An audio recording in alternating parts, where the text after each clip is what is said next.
Olá, amigos do canal Videira Espírita, sejam todos bem-vindos. Meu nome é Thelma Arieta e estamos aqui mais uma vez para dar continuidade ao estudo da obra Renúncia, obra trazida a nós pelo Espírito Emmanuel através da psicografia de Francisco Cândido Xavier. Então, nós nos encontramos aqui semanalmente e vamos lendo e discutindo todos os ensinamentos que a obra nos traz. Tem muitos fatos históricos que são relevantes para que possamos compreender em que momento a história se passa, não é? É muito interessante, temos aprendido muito. E vocês são sempre muito bem-vindos. Aquele que não puder assistir no dia em que o programa vai ao ar, ele está sempre à disposição na nossa playlist no canal Videira Espírita, para que possam assistir na hora que melhor lhes aprouver. E para que tenhamos, então, a ambiência adequada ao estudo, para que serenemos nossos pensamentos, nosso coração, vamos ler uma página do livro Palavras de Vida Eterna, trazido a nós também por Emmanuel, através da psicografia de Francisco Cândido Xavier. A mensagem que leremos hoje é a mensagem número 6, intitulada No Rumo do Amanhã. Nós temos aqui destacado por Emmanuel as palavras de Jesus que são narradas por Marcos no capítulo 8, versículo 36. Disse Jesus: Pois que aproveitaria o homem ganhar todo o mundo e perder a sua alma? Pois que aproveitaria o homem ganhar todo o mundo e perder a sua alma? Vamos ver as considerações que o benfeitor nos traz em relação às palavras de Jesus. Lembra-te de viver conquistando a glória eterna do Espírito. Diariamente, retiram-se da terra criaturas cujo passo se mobiliza nos angustiosos tormentos da frustração. Estendem os braços para o ouro que amontoaram, contudo, esse ouro apenas lhes assegura o mausoléu em que lhes aguardam as cinzas. Alongam a lembrança para o nome em que se ilustraram nos eventos humanos, todavia, quase sempre a fulguração pessoal de que se viram objeto apenas lhes acorda o coração para a dor do arrependimento tardio. Contemplam o campo de luta em que se desenvolveram transitório domínio, mas não enxergam senão a poeira da desilusão que lhes soterra os sonhos mortos. Sim, em verdade, passaram no mundo em carros de triunfo na política, na fortuna, na ciência, na religião, no poder. No entanto, incapazes do verdadeiro serviço aos semelhantes, enganaram tão somente a si próprios, no culto ao egoísmo e ao orgulho, a intemperança e a vaidade que lhes devastaram a vida. E despertam, além da morte, sem recolher-lhe a renovadora luz. Recorda os que padecem na derrota de si mesmos, depois de se acreditarem vencedores, dos que choram as horas perdidas e procura, enquanto é hoje, enriquecer o próprio espírito para o amanhã que te aguarda. Porque, consoante o ensino do Senhor, nada vale reter por fora o esplendor de todos os impérios do mundo, conservando a treva por dentro do coração. Busquemos a nossa transformação, né? Vamos orar? Amado Mestre Jesus, aqui estamos, Senhor, mais uma vez, buscando o aprendizado que a obra Renúncia nos trará no estudo de hoje. Pedimos a tua presença entre nós iluminando o ambiente em que nos encontramos, trazendo a ele paz e harmonia, e que nosso anjo guardião possa ajudar-nos a compreendermos, interpretarmos as lições de hoje. Se conosco, Senhor, hoje e sempre, graças a Deus.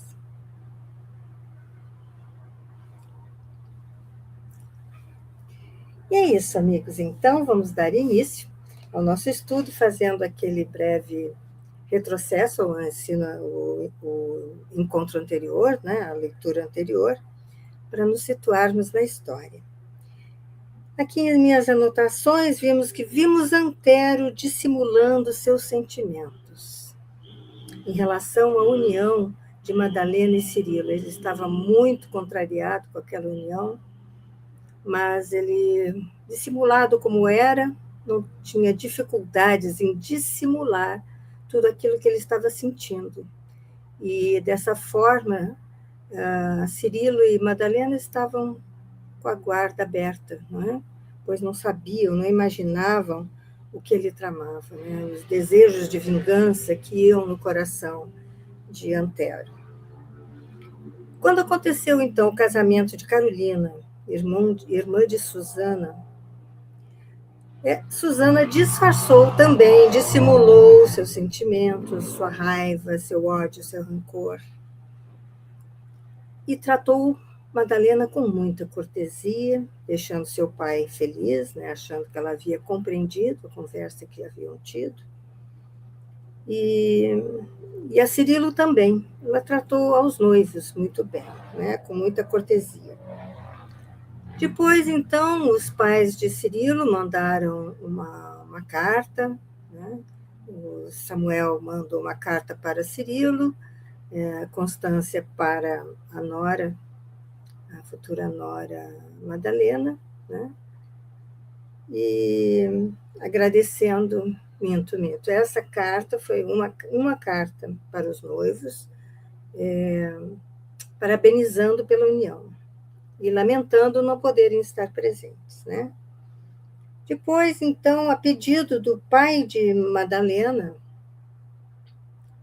Cirilo concorda em morar na casa deles, né? Morar com eles. E isso trouxe muita alegria, porque o casal queria ganhar um filho, não ter que dividir a filha, perder a filha, que dava tanto apoio à mãe doente, né?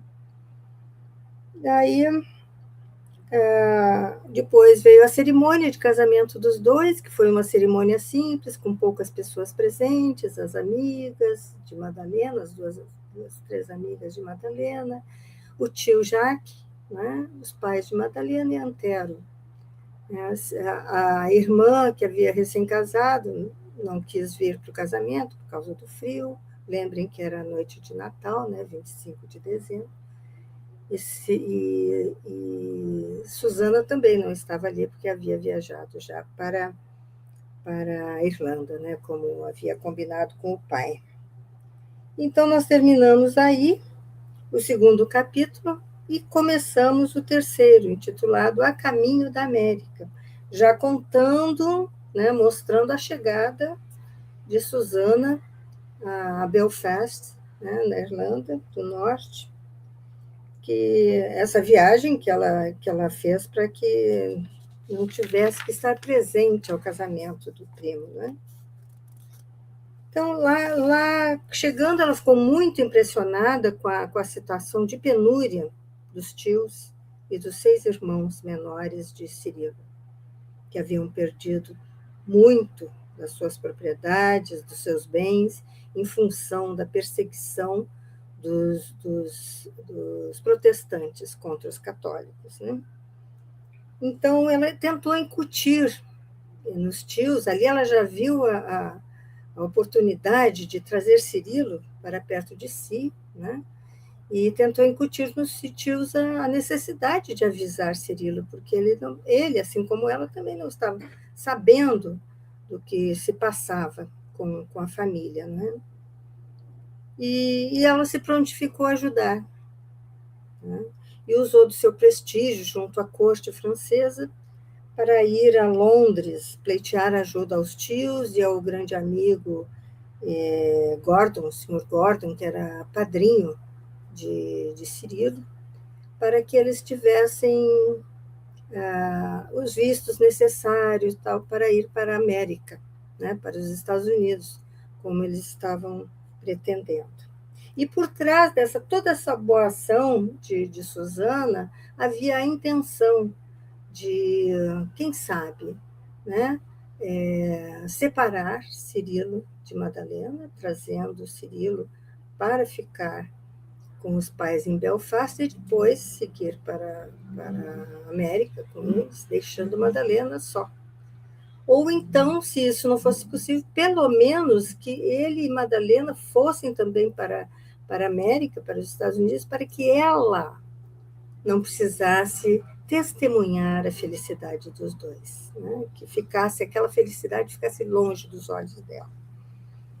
E por fim, Samuel, o pai, né, escreveu uma carta para Cirilo e a mãe escreveu uma carta para Madalena, sua nora, né, ambos solicitando a presença de Cirilo junto a eles neste momento em que eles passavam por uma grave situação, né? E que Madalena compreendesse, né? E que ela aguardaria Madalena com muito prazer. Então, Cirilo e Madalena, em 3 meses de casados, receberam aquela notícia inesperada, né? E estavam lidando ainda com as sensações trazidas por tudo aquilo, por todo o conteúdo das cartas, né? E Cirilo ficou muito angustiado, né, muito preocupado, alguma coisa no espírito dele dizia que algo estava errado, que não estava certo, algo não ia bem, não é? Ficou bem perturbado com aquela situação. E, ao mesmo tempo, Madalena colocando panos quentes, dizendo que ele não se preocupasse com antecipação, né? E que eles tinham, como bons filhos, a obrigação de cuidar de seus pais. E nós paramos o estudo nessa parte da conversa dos dois. Então, para quem tem essa versão, essa edição do romance, vamos à página 76, no penúltimo parágrafo, para darmos, então, a continuidade ao estudo. Vamos lá. Então, eu vou voltar um parágrafo, que é justamente o parágrafo onde Madalena tenta acalmar a ansiedade de Cirilo. Quantas interrogações prematuras, refutou ela, esforçando-se por manter um sorriso menos pessimista. Ela esforçando-se, porque ela também estava, né? Se nos acontecesse o pior, não deveríamos, ainda assim, inclinar o coração à vontade de Deus? Se nos separarmos por alguns dias, não será por motivos frívolos, mas por atender à necessidade imperiosas de nossos amoráveis velhinhos. Procurando desfazer as penosas impressões do esposo, a filha de Dom Inácio continuou. Relativamente aos teus trabalhos comuns, acredito não seja difícil obter uma licença sem remuneração, pois que Cirilo estava preocupado, né, que ia ter que abandonar o trabalho para ir para a Irlanda. Né? E se mamãe piorar, impedindo minha partida, né, a ida dela com ele, estaremos juntos nas preces sinceras ao céu, para que todas as dificuldades cessem logo. Além disso, não devemos contar com a assistência do tio Jacques? De Blois a Paris não é longa distância. Precisamos coragem, Cirilo, pois Jesus não nos deu a felicidade somente para a satisfação pessoal, e sim para que aprendamos a estendê-la a outros seres. Nossos pais estão cansados e doentes. É justo lhes ofereçamos nossa disposição para o trabalho e o socorro de nossa mocidade sadia. Madalena realmente Incrível, né? Um espírito bondoso. O moço ponderou aquelas palavras, deixando perceber que havia encontrado a desejada solução e enlaçou-a com mais ternura. Embebidos na cariciosa contemplação da noite amiga, falaram ainda longo tempo de suas esperanças e projetos de futuro, regressando ao ninho doméstico, cada qual fazendo o possível para se mostrar mais otimista, visando ao conforto recíproco. Mas, quando foi atender a genitora doente, Madalena contemplou o crucifixo de madeira que Dona Margarida conservava no quarto, pendente do leito, e fixando o olhar na imagem de Jesus, pediu-lhe com fervor lhe desse paz ao coração atormentado por infindos receios. Quer dizer, ela estava em palavras consolando o esposo, fazendo com que ele ficasse tranquilo, que não se mostrasse tão ansioso, vivendo coisas que ainda não haviam acontecido, né? Sofrendo por antecipação, digamos assim, mas ela estava também com o coração atormentado por infindos receios. Depois de verificar que a matrona repousava em profundo sono, ajoelhou-se, beijou aquele símbolo de sua fé e limpou uma lágrima cuidadosamente, para que o esposo não lhe surpreendesse os amargos presságios. As semanas voavam ao ritmo das renovadas preocupações. Após uma consulta a tio Jacques, que fora igualmente informado da precária situação de Samuel em Belfast, Cirilo Davenport decidiu-se à viagem, a fim de auxiliar os pais no que fosse possível. Preparou seu desligamento temporário dos serviços, tomou as providências necessárias, mas Dona Margarida piorava devagarinho, impossibilitando, de qualquer modo, a ausência da filha. À vista disso, o rapaz foi obrigado a partir sozinho para a Irlanda em fins de março. Informado de que Susana permanecia no torrão natal, Madalena dirigiu-lhe carinhosa carta, junto da que escrevera com muito afeto a bondosa sogra, explicando a impossibilidade de visitá-la e solicitando-lhe que, como prima devotada, a representasse na família, orientando Cirilo em suas necessárias decisões de auxílio aos pais.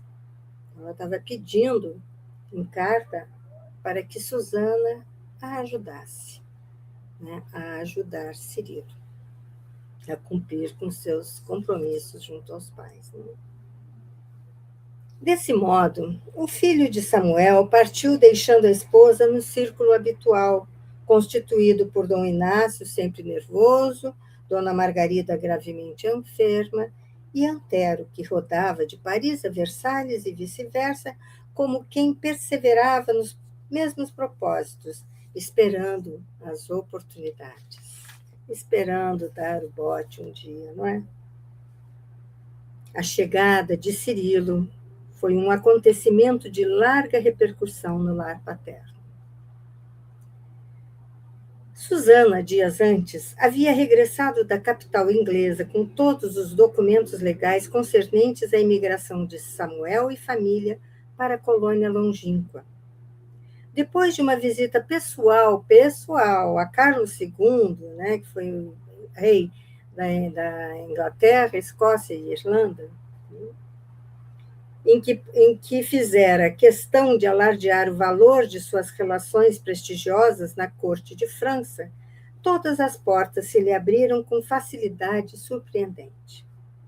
Além de conseguir as dotações necessárias, inclusive sementes e outras utilidades, solicitou também um auxílio financeiro para o velho Gordon, né, o padrinho de Cirilo, que lhe recebeu a gentileza profundamente sensibilizado, até porque ele não havia pedido nada. Né?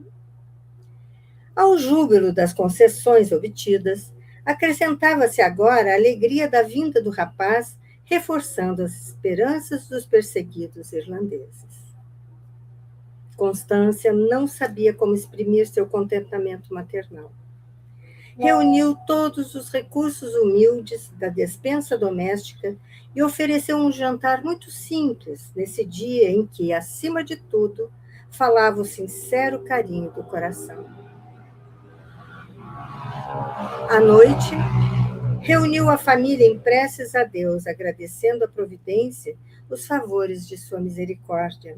E após as orações comuns, expressou um voto de reconhecimento a São Patrício, pela feliz chegada do filho, o que, feito em voz alta, na espontaneidade do seu afeto, arrancou muitas lágrimas ao rapaz, que permanecia igualmente de joelhos em obediência à tradição familiar. Então, temos aqui São Patrício, né, o padroeiro da Irlanda, né? Então, nós vemos sempre tem o dia que eles comemoram, que, aliás, foi na semana anterior, no dia 17 de março, bem no dia do nosso programa anterior, o dia de São Patrício, né? St. Patrick's Day.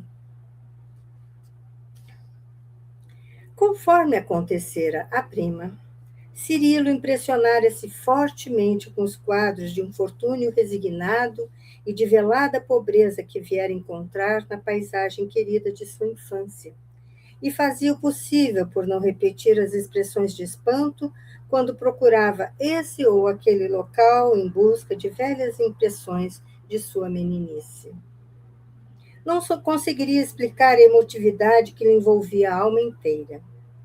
A humildade com que Samuel patenteava a necessidade de sua proteção, os olhares amorosos da mãe, a doce delicadeza dos manos penetravam-lhe o espírito com indefinível intensidade.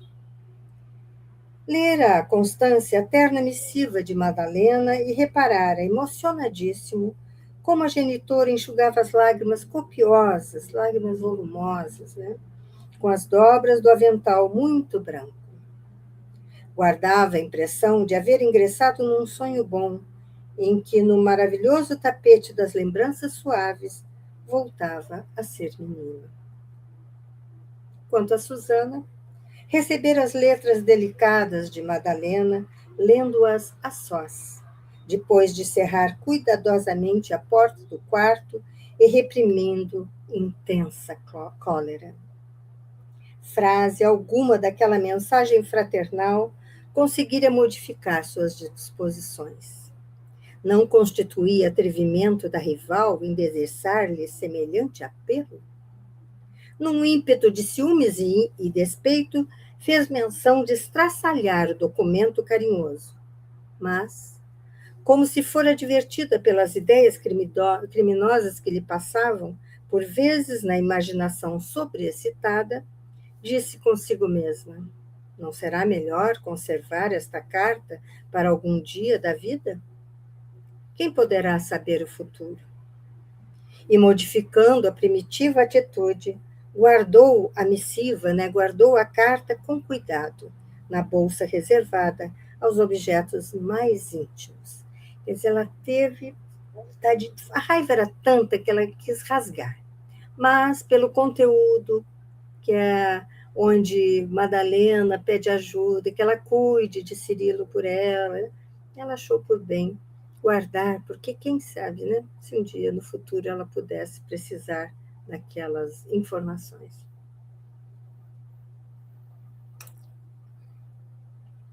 Abraham Gordon, à noite, viera participar das alegrias familiares, abraçando jubiloso o recém-chegado de Paris, a quem amava como o próprio filho, desde o dia em que Samuel e Constância o haviam chamado para levá-lo à pia batismal.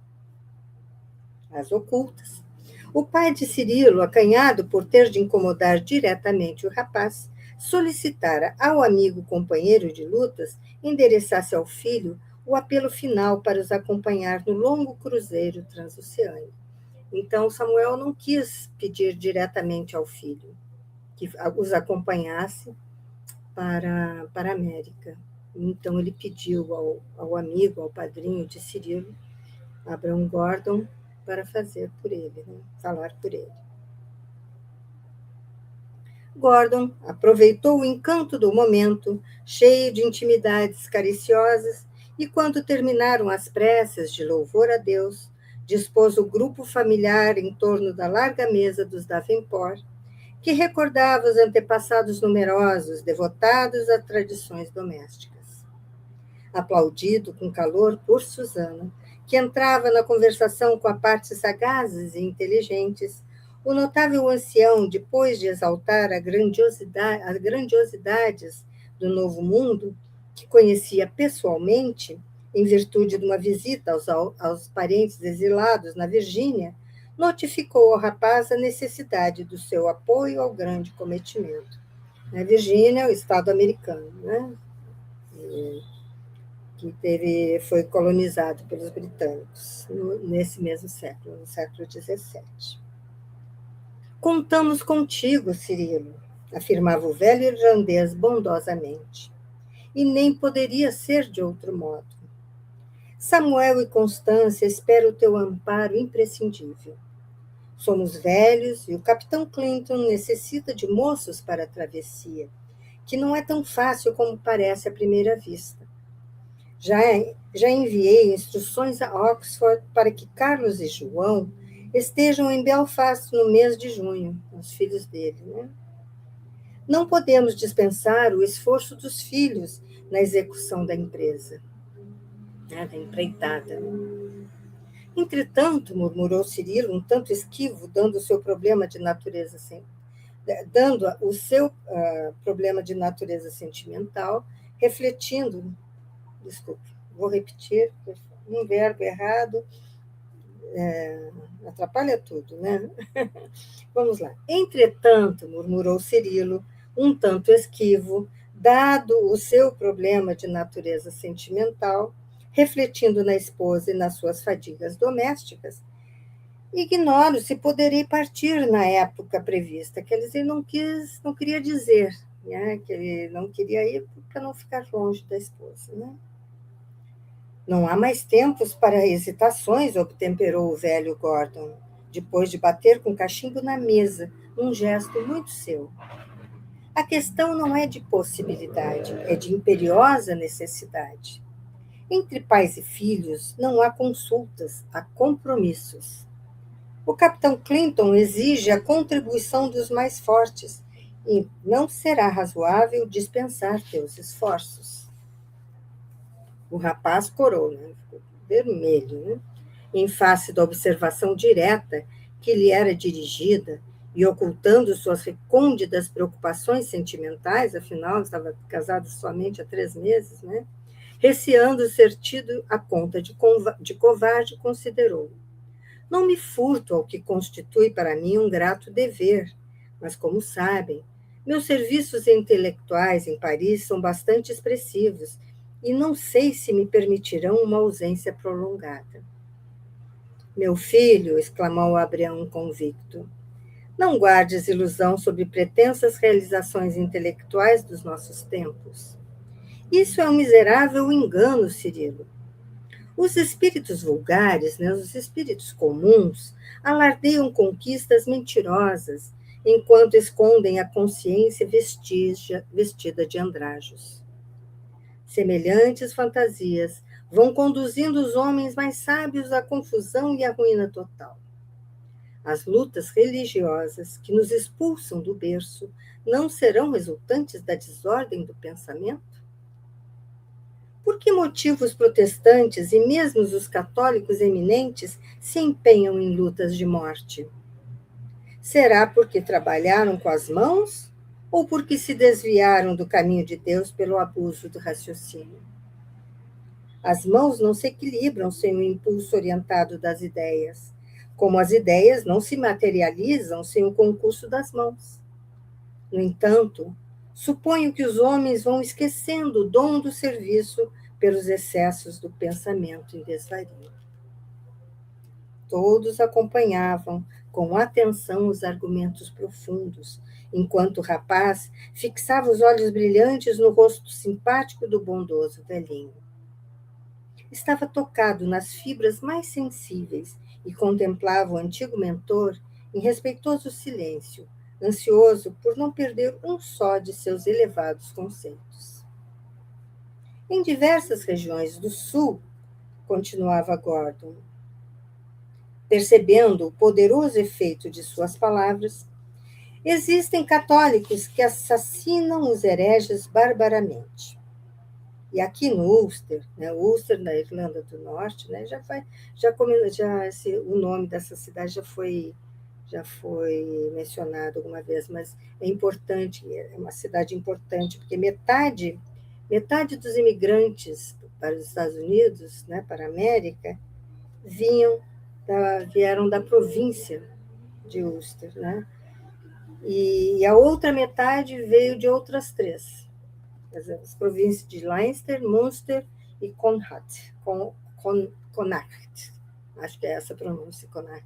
Então, muitos irlandeses, né? Metade partiu, né? Metade dos imigrantes eram dessa região,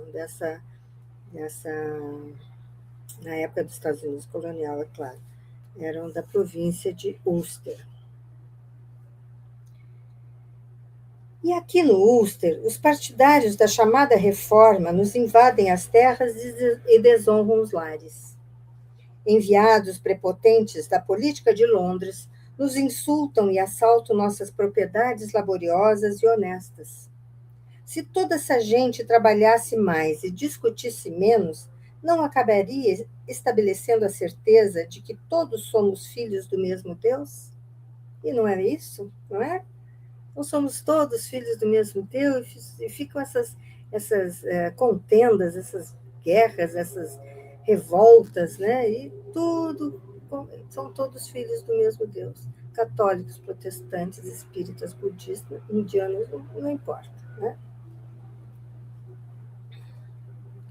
As legítimas renovações, Cirilo, não se destinam apenas à operosidade e aos feitos da inteligência, mas também ao esforço do arrotear com amor a terra dadivosa, né?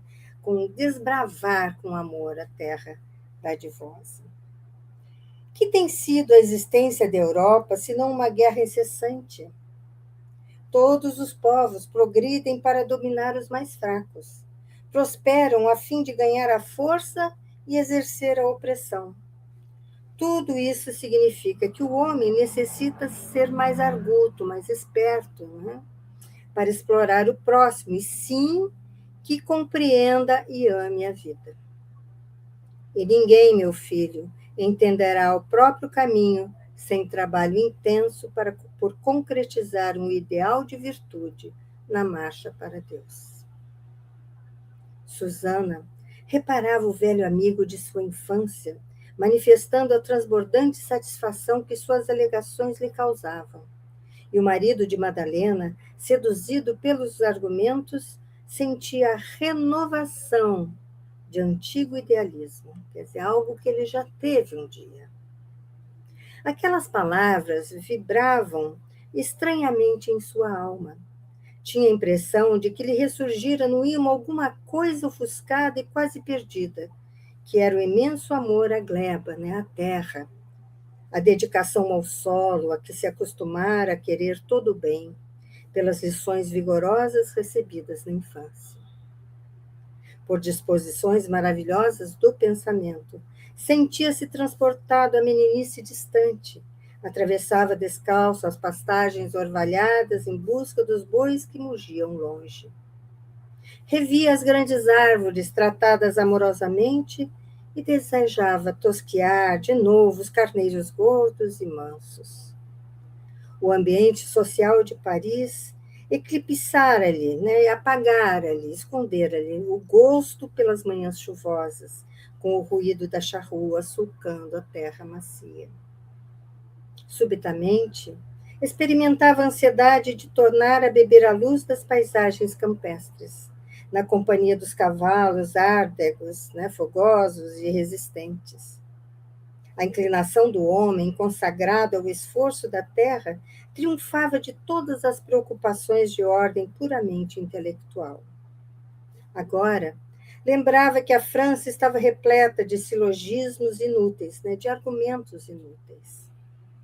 Padres e filósofos disputavam esterilmente, redundando as suas cogitações numa comédia ridícula, em que cada qual permanecia mais vaidoso ao lado das aflições dos mais fracos, no seio do povo prejudicado e iludido.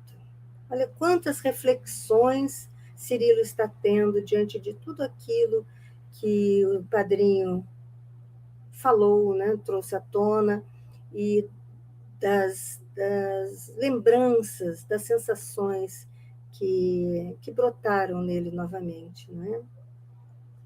A guerra constituía, invariavelmente, o produto sutil desses excessos dos condutores da multidão. Eram raros os propósitos sérios, os impulsos enobrecedores, isentos de vaidade ou egoísmo. Eram muito raros. Cirilo estava magnetizado pela grandeza dos conceitos emitidos. Abraham Gordon tinha razão. Era necessário voltar à terra e escolher a flor da paz em seu seio acolhedor.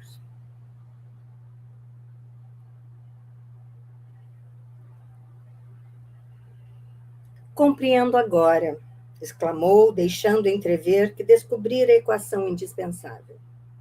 Não posso perceber como andava tão esquecido. Vendo passar a mão pela fronte, os presentes entreolharam-se satisfeitos. A rendição de Cirilo, desculpem, a rendição de Cirilo com respeito ao assunto causava-lhes enorme prazer. Ainda bem, continuava Gordon encorajado, estávamos certos de que não falharias na inclinação justa. As suas opiniões são incontestáveis, disse Cirilo. E já chegou a refletir nesse novo mundo que os navegadores nos trouxeram? Sem dúvida, exclamou o filho de Samuel, assaz impressionado, muito impressionado. Terá uma finalidade muito mais importante que a da simples colônia que lhe possamos atribuir. Abraham Gordon sorriu e continuou. Eu, que lhe conheço a grandeza insondável, posso afirmar que a América é uma região destinada por Deus aos flagelados e desiludidos da Europa. Suas florestas assemelham-se a um oceano de verdura. Seus rios fartos chamam as criaturas para trabalhos promissores de paz e esperança.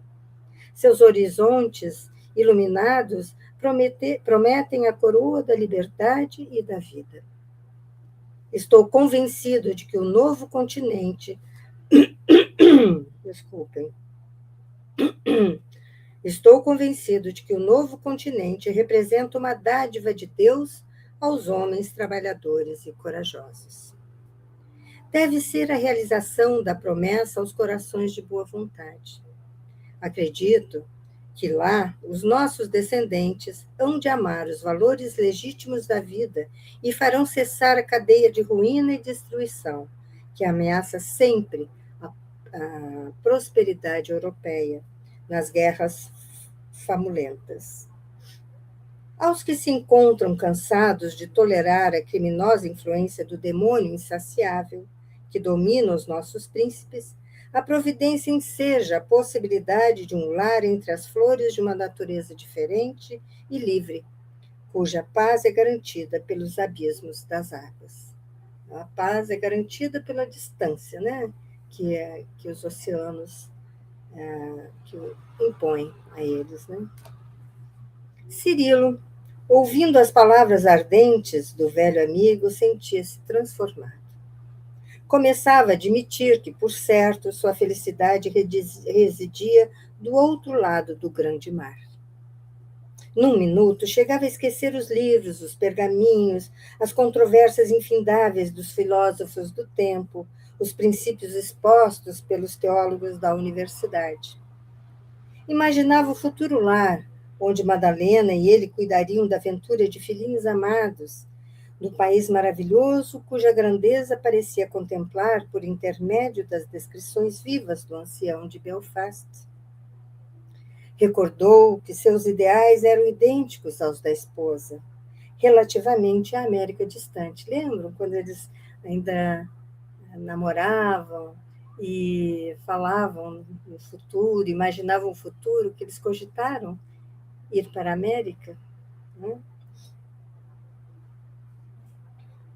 Madalena também tinha sede daqueles horizontes largos, daquela terra fecunda e perfumada. Sentindo que podia falar igualmente em seu nome naquela assembleia familiar, assumiu o compromisso de transferir-se definitivamente para o novo mundo. Depois de afirmar sua decisão, que despertou enorme e geral contentamento, a palestra se desdobrou nas realizações futuras. Susana e Constância emprestavam à conversação a mais vibrante alegria, terminando as combinações iniciais da viagem com expressivas demonstrações de júbilos sinceros. Diariamente, agora, repetiam-se as reuniões afetuosas na casa acolhedora, delineando-se todos os projetos em lide. Para que Cirilo partisse justamente tranquilo, ficou assentado que ainda voltaria a Paris, não obstante as dificuldades das viagens de então, a fim de consultar a esposa quanto à possibilidade de sua partida.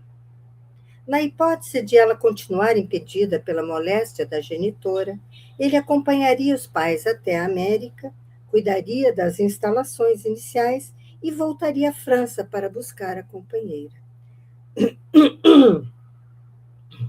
Estava certo de que a esposa lhe aprovaria as decisões e compartilharia das suas esperanças. Ela também amava, de longe, aquelas florestas desconhecidas onde haveriam de fundar a casa venturosa e farta para sua prole.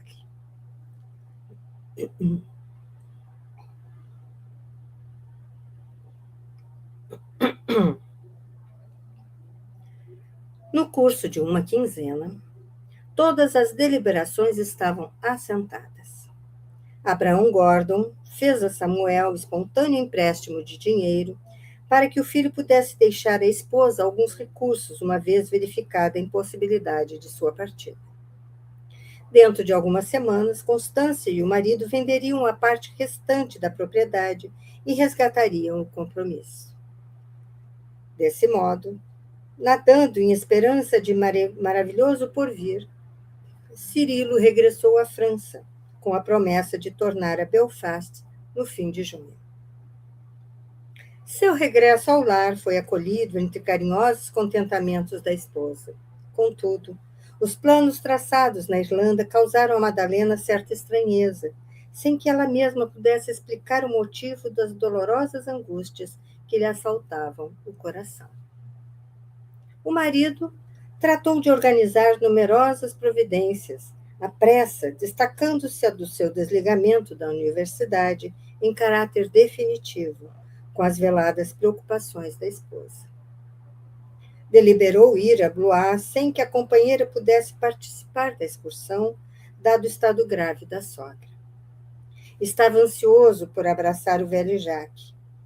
O tio amigo o acolheu com a satisfação habitual, ouviu com interesse o relatório verbal da visita ao Ulster e concordava, em tese, com as alegações de Abraão Gordon sobre a mudança para regiões tão distantes. O rapaz inteirava-o entusiasmado das menores decisões tomadas, ao mesmo passo que o professor de Blois o considerava um tanto mudado. Cirilo referia-se com muito calor a terras vastas, a fazendas prósperas, comentando por antecipação o valor dos rebanhos e das lavouras que manteriam o equilíbrio econômico das organizações rurais e das ricas plantações de fumo que garantiriam o dinheiro do exterior na dilatação do patrimônio futuro. Em toda a sua conversação, não havia uma referência aos religiosos inteligentes, como se verificava de outras vezes. Não mais comentava os autores romanos e gregos, ou a sabedoria desse ou daquele documento antigo, enriquecendo a palestra de observações elevadas e úteis. Jacques escutava-o admirado, disfarçando a custo a impressão de estranheza. Concordava com a ida do sobrinho para o novo continente, mesmo porque Cirilo estava muito moço e à sua frente desdobrava-se radioso porvir. Mas não podia aplaudir-lhe a atitude de centralizar todos os interesses em problemas de absoluta feição material. Então, o tio Jacques, que sempre o apoiou em tudo, que sempre o teve, né, como um filho, né, querido, estava ali estranhando aquele novo, aquela nova maneira de agir, de falar, de se colocar, o jeito de ser de Cirilo, voltado tanto para as coisas materiais, coisa que antes não era assim. Depois de ouvi-lo, por algum tempo em silêncio, o austero professor, como quem não pode admitir as coisas essenciais, perguntou: Como ficam teus trabalhos em Sorbonne? Desliguei-me definitivamente da universidade. E Madalena? Dentro de um ano, voltarei a buscá-la, após instalar nossa nova casa. A saúde precária de Dona Margarida, presentemente, não nos permite partir juntos. Em vista da resposta formal, o velho educador compreendeu o hábil psicólogo que era inútil tentar demover o rapaz das decisões tomadas. Todavia, como advertência velada, limitou-se a dizer: Nunca me separei de Felícia, senão quando o poder de Deus nos fez curvar diante da morte. É uma forma bem clara de criticar, né? De condenar, vamos dizer assim, o fato de que ele iria se afastar de Madalena. Né? Cirilo, porém, dominado pela visão dos interesses imediatos, não pôde perceber a sutileza do aviso e passou a fundamentar os motivos da sua resolução, recordando os apontamentos de Abraham Gordon relativamente ao panorama das lutas estéreis da Europa, acusando os gabinetes políticos como focos de chacina e destruição. Jacques escutou-o novamente mergulhado em silêncio, dominado por singular impressão. Por fim, convencido por seus pareceres mais claros, Cirilo manifestou-se desejoso de que o tio os acompanhasse a breve tempo, de maneira a se reunirem todos na América para a continuação feliz dos empreendimentos sadios e realistas. O bondoso professor fixou o olhar no velho parque, para que se vestia com a roupagem deliciosa da primavera. Escutou o rumor das crianças que brincavam sobre as grandes árvores e respondeu: Não conheço o futuro, meu filho, mas por enquanto não me seria possível examinar semelhante hipótese. Quem sabe pensarei nisso amanhã. Ao presente, sinto que não devo abandonar meus velhos livros e meus alunos novos. Contudo, insistiu o rapaz, estou certo de que o Senhor se reunirá a nós mais tarde ou mais cedo. Não é possível continue suportando o ambiente europeu, envenenado de lutas odiosas e seculares. Daqui a um ano, ao regressar para levar Madalena, é impossível o encontre modificado. Enquanto fazia uma pausa, o tio esclareceu. Concordo contigo, mesmo porque ignoro se residirei em Blois até o fim dos meus dias. Mas por que não assume conosco o compromisso de partir? Não posso esquecer as observações do velho amigo de Belfast com relação às lutas desta nossa Europa, em cujo seio tudo é ilusão precedendo ruínas. Não posso desaprovar a argumentação de Gordon, mas por agora ficarei, como alguém que deseja permanecer numa casa incendiada, nutrindo a intenção de salvar alguma coisa. Que frase, que forma forte de mostrar a ele que não é assim, né? Que ele não poderia simplesmente ir e deixar tudo para trás. Olha que beleza isso aqui. Então vamos nos imaginar nessa situação. como alguém que deseja permanecer numa casa incendiada. A casa está toda incendiada, sobrou tudo queimado, tudo queimado. E você ali, no meio, nutrindo a intenção, né, de encontrar, de salvar alguma coisa. Ali cheio de intenções mesmo de, será que há algo? Eu quero salvar alguma coisa eu vou poder guardar isso aqui. Algo se salvou. Que beleza. Não posso desaprovar a argumentação de Gordon, mas por agora ficarei com alguém que deseja permanecer numa casa incendiada, nutrindo a intenção de salvar alguma coisa.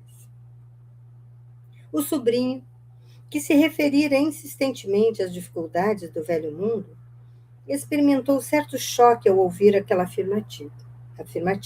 Contudo, não respondeu, preferindo calar, de modo a não alterar os fundamentos do seu compromisso. Entretanto, apesar da manifesta divergência entre ambos, despediram-se de olhos molhados, como pai e filho, obrigados a suportar as amaritudes, né, as amarguras de uma longa separação. As contrariedades penosas do educador de Bois eram iguais às de Madalena, que as experimentava com muito maior intensidade no ambiente doméstico. Em casa, tudo se resumia a movimento célere de providências precipitadas.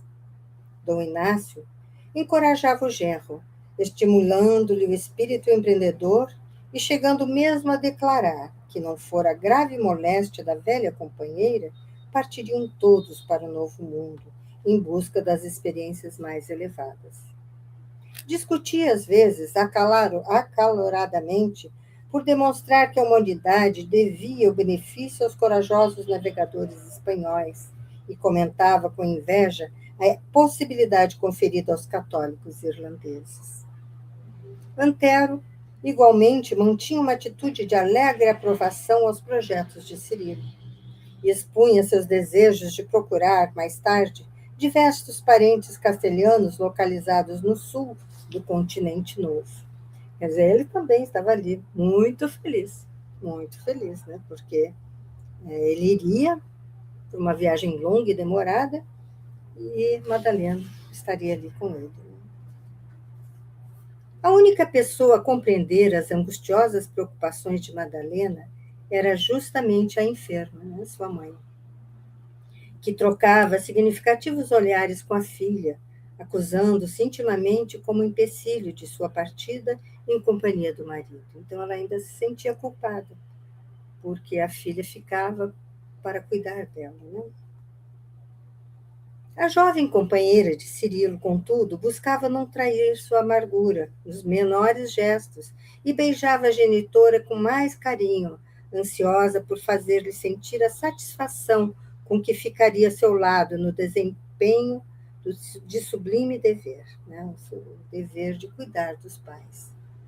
Ela ia ficar com prazer cuidando dela, né? Decorrido um mês, chegou a véspera da viagem para a Irlanda, consoante as obrigações assumidas.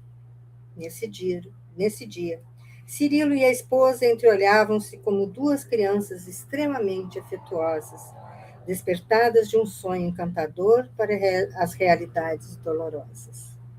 À noite, não obstante a dispneia de Dona Margarida, ambos saíram para a contemplação da natureza, ansiosos por alguns minutos de plena solidão que lhes facultasse permutar as impressões mais íntimas. O céu de Paris fulgurava como nunca, pintalgado de estrelas, né, cravejado de estrelas, pintado de estrelas, e cada jardim exalava os perfumes doces da primavera.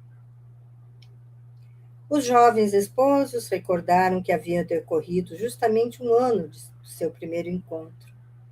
Falaram no carrossel de junho de 1662, entre caridosas evocações. Certamente a maioria dos amigos não mais se recordava dos folguedos populares, mas os pequeninos encantos da festividade representavam para eles poderosos motivos de reminiscências gravíssimas. Um ano passara com a rapidez de uma semana breve.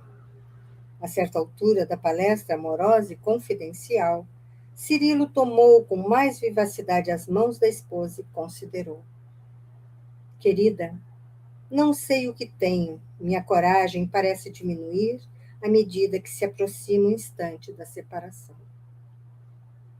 Não te deixes abater por emoções contrárias aos teus compromissos, Cirilo, murmurou ela, esforçando-se por manter atitude de extrema fortaleza moral, de modo a encorajá-lo, sem lhe demonstrar a própria dor. Mais um ano, apenas, estaremos juntos, acima de todas as contingências materiais. Até lá, mamãe terá melhorado e partiremos todos. Em primeiro lugar, seguirá nossa família de Belfast e depois nós, os de Paris.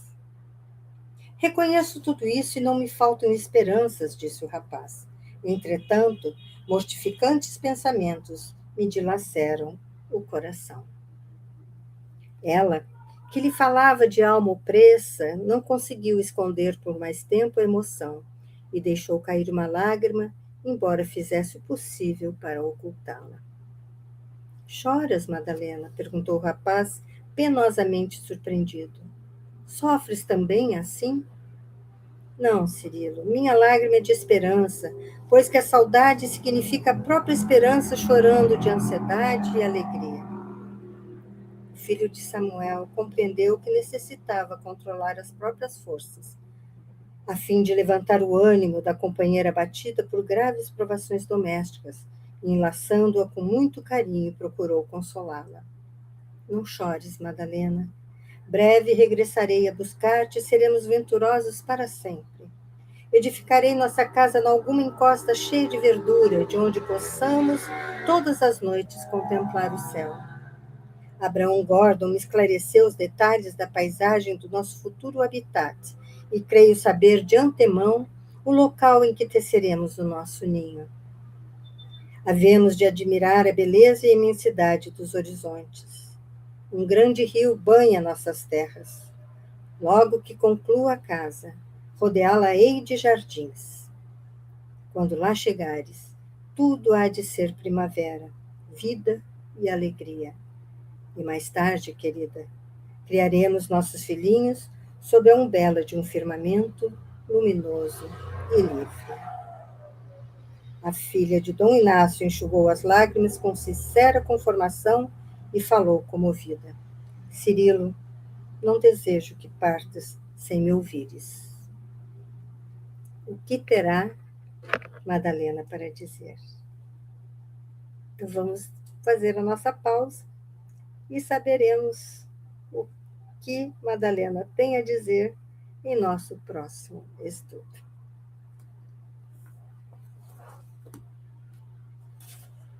Vamos orar? Amado Mestre Jesus, obrigada, Senhor, pela oportunidade de nos aprofundarmos mais e mais na história que segue sobre a vida na carne de Cirilo e Madalena.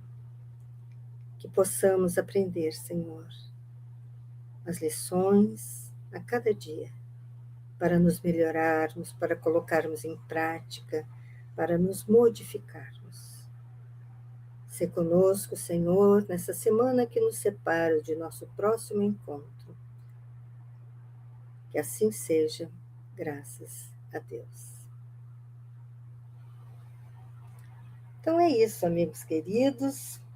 Seguimos aqui um estudo de renúncia que nos traz tantas histórias, tantos sentimentos. Né? Nós vamos vendo como os personagens vão se modificando, vão vivenciando seus problemas, as suas situações, suas alegrias, suas tristezas, suas dúvidas, suas certezas, né? E que nós possamos aprender realmente com o narrar de Emmanuel, né? Essa história que se passou no século XVII. Então, encerramos aqui o nosso estudo e estaremos juntos novamente, se Deus quiser, na próxima semana, para darmos continuidade à leitura e estudo da obra Renúncia. Que a paz de Jesus esteja com todos nós. Até lá.